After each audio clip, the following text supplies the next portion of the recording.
Congratulations, nominated by the fans, winning the award, some accolade. Yeah, massive shock for me, to be honest.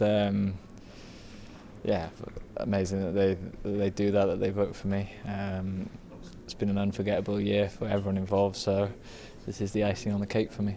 And the supporters, I mean, throughout the campaign, but especially out in France, were absolutely fantastic when you responded to them as players, but they also responded to what you achieved on the pitch. No, exactly. I think from as soon as the tournament started, I talked about how in the Slovakia game we came out to warm up and you could just see a sea of red, and they were so vocal.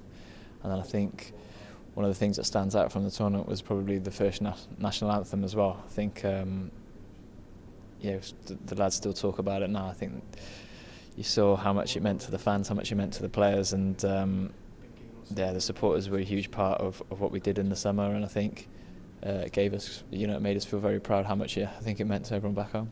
As players, you have to get used to the criticism, but when you get the praise as well, is there a sense of an appreciation when you know that the fans, appreciate and back you?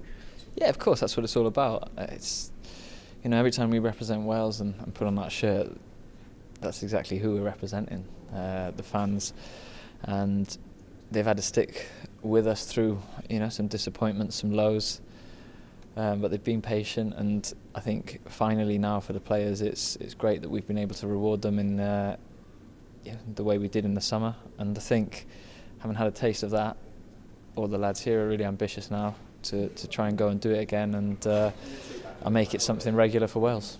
Well done, Joe. Cheers.